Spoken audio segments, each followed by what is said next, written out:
Hello दोस्तों, ये हमारी ग्रुप थ्योरी सीरीज का थर्ड पार्ट है। पिछली वीडियो में हमने ग्रुप्स की कुछ प्रॉपर्टीज़ के बारे में डिस्कस किया था। फर्स्ट प्रॉपर्टी थी क्लोजर प्रॉपर्टी, सेकंड थी एसोसिएटिविटी और थर्ड था एक्सिस्टेंस ऑफ आइडेंटिटी एलिमेंट और फोर्थ था इनवर्स एलिमेंट। यानी कि अगर कोई भी नॉन एम्प्टी सेट इन फोर प्रॉपर्टीज को सेटिस्फाई करता है, हमारे पास अगर कोई भी नॉन एम्प्टी सेट जी है with some binary operation star, अगर ये सारी फोर प्रॉपर्टीज को सेटिस्फाई करता है, कौन कौन सी? क्लोजर हो गया, एसोसिएटिव हो गया और आइडेंटिटी हो गया, इनवर्स हो गया। इन चारों प्रॉपर्टी को अगर कोई नॉन एम्प्टी सेट सेटिस्फाई करता है with respect to some binary operation star, तब हम उस नॉन एम्प्टी सेट जी को क्या बोल देते हैं? ग्रुप बोल देते हैं। ठीक है, तो ग्रुप कैसे बनता है? अगर कोई नॉन एम्प्टी सेट इन चार प्रॉपर्टीज को सेटिस्फाई करेगा with respect to some binary operation, तब हम उस सेट को क्या बोलेंगे? ग्रुप बोल देंगे। आगे चलते हैं। ये फिफ्थ और सिक्स्थ दो प्रॉपर्टी और हैं।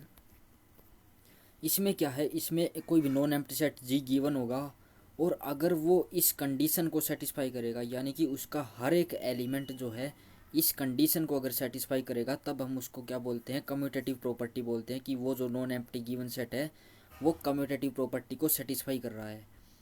ठीक है, इसमें क्या हो रहा है कि अगर हमने ए को बी के साथ इस तरह से ऑपरेट किया, फिर हमने इसको रिवर्स करके ऑपरेट किया, तब हमने देखा इसका जो रिजल्ट था, इसका जो आंसर था वो बिल्कुल सेम आ रहा है, जो बी स्टार ए का आ रहा है। तो इसका मतलब है कि ए और बी जो है कम्यूटेटिव है। ठीक है, नेक्स्ट प्रॉपर्टी आती है डिस्ट्रीब्यूटिविटी। डिस्ट्रीब्यूटिविटी में हमें तीन एलिमेंट्स की जरूरत पड़ती है। इसमें क्या होगा? जो मल्टीप्लिकेशन होता है वो डिस्ट्रीब्यूटिव होता है ओवर एडिशन। यहाँ पे जो बाहर डॉट लगा हुआ है ये मल्टीप्लिकेशन को डिनोट कर रहा है। ये मल्टीप्लिकेशन जो होता है ये डिस्ट्रीब्यूट हो जाता है, जैसे ए डॉट बी बन जाएगा प्लस में ए डॉट सी बन जाएगा। ठीक है, अगर किसी नॉन एम्प्टी सेट में किन्हीं भी तीन एलिमेंट के लिए ये प्रॉपर्टी सेटिस्फाई हो रही है, तब हम बोल देंगे कि वो जो नॉन एम्प्टी सेट है वो डिस्ट्रीब्यूटिव है with respect to some binary operation star. ठीक है, तो अगर जो किसी नॉन एम्प्टी सेट में अगर वो ऊपर वाली चार property, closure property, associative property और existence of identity, existence of inverse, अगर ये चार प्रॉपर्टी के साथ में कम्यूटेटिविटी फिफ्थ प्रॉपर्टी और सेटिस्फाई होती है, प्लस में कम्यूटेटिविटी हो जाती है, तब हम उसको ग्रुप को क्या बोल देते हैं? एबिलियन ग्रुप बोल देते हैं।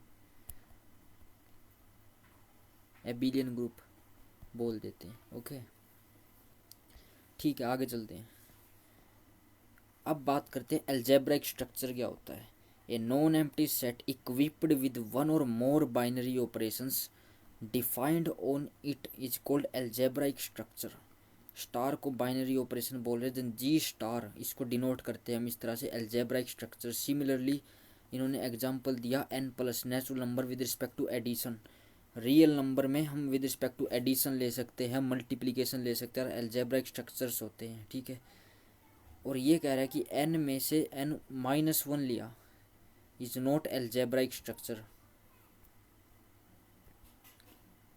यानी कि मतलब जो सब्ट्रैक्शन है उसके रिस्पेक्ट में अलजेब्रिक स्ट्रक्चर नहीं बनेगा।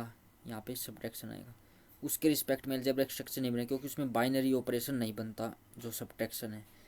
अब ग्रुप की वही बात करेगा यहाँ पर, ये नॉन एम्प्टी सेट होना चाहिए और along with some binary operation is said to be a group. G star is a group if it satisfy the following four postulates: closure property, associativity, existence of identity and existence of inverse. अगर ये चार property satisfy होती हैं, तब हम उस non empty set को क्या बोलते हैं? ग्रुप बोलते हैं with respect to that binary operation star.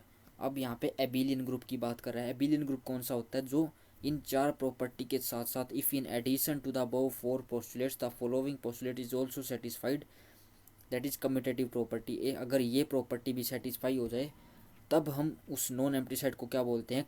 Commutative group या फिर एबिलियन ग्रुप बोल देते हैं। ठीक है, आगे चलते हैं। ये an algebraic structure is called a semi group. Semi group कब बोलते हैं? जब वो पहली दो प्रॉपर्टी को सेटिस्फाई करता है, if only the first two postulates closure property and associativity law are satisfied, अगर दो प्रॉपर्टी सेटिस्फाई होती है तब उसको सेमी ग्रुप बोल देते हैं। अब आता है फाइनाइट ग्रुप और इनफाइनाइट ग्रुप क्या होते हैं।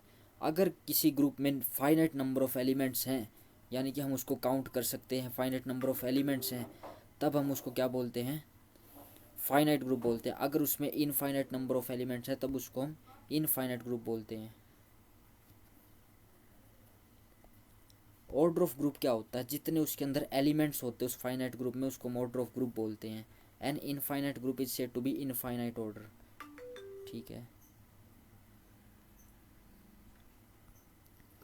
अब इन्होंने वर्किंग रूल दिया है कि हम किसी भी ग्रुप को हम एबिलियन ग्रुप कैसे प्रूव करेंगे। सबसे पहले हम क्या करेंगे, क्लोजर प्रॉपर्टी को सेटिस्फाई कराएंगे, यानी कि ग्रुप की प्रॉपर्टी चेक करेंगे कि कोई भी नॉन एम्प्टी सेट जो है with respect to some binary operation group बन रहा है या नहीं बन रहा है। ठीक है, तो हम ये सब देखेंगे। सबसे पहले क्लोजर प्रॉपर्टी यानी कि ए स्टार भी उसमें बिलोंग करना चाहिए, फिर एसोसिएटिविटी यानी कि ये प्रॉपर्टी, उसके बाद एक्सिस्टेंस ऑफ आइडेंटिटी, हम एक एलिमेंट ढूंढेंगे जो इस प्रॉपर्टी को कंडीशन को सेटिस्फाई करेगा। ठीक है, उसके बाद हम एक्सिस्टेंस ऑफ इनवर्स को ढूंढेंगे, फिर हम ये चेक करेंगे ए स्टार बी बराबर बी स्टार ए हो रहा है, यानी कम्यूटेटिव प्रॉपर्टी सेटिस्फाई हो रही है या नहीं हो रही है। तो अगर ये 5 कंडीशन कोई non empty set with respect to some binary operation satisfy करता है, तब हम उस नॉन एम्प्टी सेट को क्या बोलते हैं, एबिलियन ग्रुप बोल देते हैं। इन्होंने एग्जाम्पल दे रखा है इंटीजर्स का विद रिस्पेक्ट टू एडिशन। हमने देखा था कि इंटीजर्स जो होते हैं वो क्लोजर प्रॉपर्टी सेटिस्फाई करते हैं विद रिस्पेक्ट टू एडिशन, और एसोसिएटिव भी होते हैं। Similarly existence of identity, identity क्या होता है, जीरो एलिमेंट उसके अंदर बिलोंग करता है जो एडिटिव आइडेंटिटी का काम करता है। उसके बाद एक्सिस्टेंस ऑफ इनवर्स, हर एक एलिमेंट के लिए एक माइनस ए एग्जिस्ट करता है इंटीजर्स में, जिसका जो रिजल्ट है वो जीरो आ जाएगा, यानी कि आइडेंटिटी आ जाएगा। तो यानी कि माइनस ए जो है ए का इन्वर्स बन रहा है, एडिटिव इन्वर्स, हैंस इसमें इन्वर्स भी है। उसके बाद कम्यूटेटिविटी, इंटीजर्स जो होते हैं यानी कि हम ए प्लस बी कर ले या फिर बी प्लस ए कर ले, दोनों का आंसर सेम आता है, तो इसलिए इंटीजर्स जो होते हैं वो कम्यूटेटिव प्रॉपर्टी को भी सेटिस्फाई करते हैं। हैंस इंटीजर्स का जो सेट होता है विद रिस्पेक्ट टू एडिशन होता है एबिलियन ग्रुप बनाता है, और इसके पास इनफाइनाइट नंबर ऑफ एलिमेंट्स है, इसलिए ये ग्रुप जो है इनफाइनाइट ऑर्डर का ग्रुप बनता है। ठीक है, तो ये इनफाइनाइट एबिलियन ग्रुप बनता है। अब ये हम अगर इसी इंटीजर्स के सेट को विद रिस्पेक्ट टू मल्टीप्लिकेशन अगर चेक करते हैं तो क्लोजर प्रॉपर्टी सेटिस्फाई हो जाएगी, एसोसिएटिविटी भी सेटिस्फाई हो जाएगी, आइडेंटिटी भी सेटिस्फाई, क्योंकि इसमें वन आ जाएगा, वन जो है इसका मल्टीप्लिकेटिव आइडेंटिटी का काम करेगा। और हम existence if inverse, inverse exist नहीं करता, मल्टीप्लिकेटिव इनवर्स एग्जिस्ट नहीं करता, क्योंकि अगर हम 5 उठाएं तो 5 की हम किस से मल्टीप्लाई करेंगे कि हमारा आंसर 1 आ जाए, हमें 1/5 से मल्टीप्लाई करनी पड़ेगी, लेकिन 1/5 तो इंटीजर्स के पास होता ही नहीं है। तो यानी कि जो भी इन्वर्स एग्जिस्ट करता है वो उसी सेट में बिलोंग करना चाहिए, तभी हम बोलते हैं कि इन्वर्स एग्जिस्ट कर रहा है। लेकिन इसके पास इन्वर्स नहीं होता किसी भी एलिमेंट का, मतलब बहुत से एलिमेंट्स का इसके पास इन्वर्स नहीं होता है। ठीक है, तो यहाँ से क्या हुआ कि इसके पास इन्वर्स नहीं है।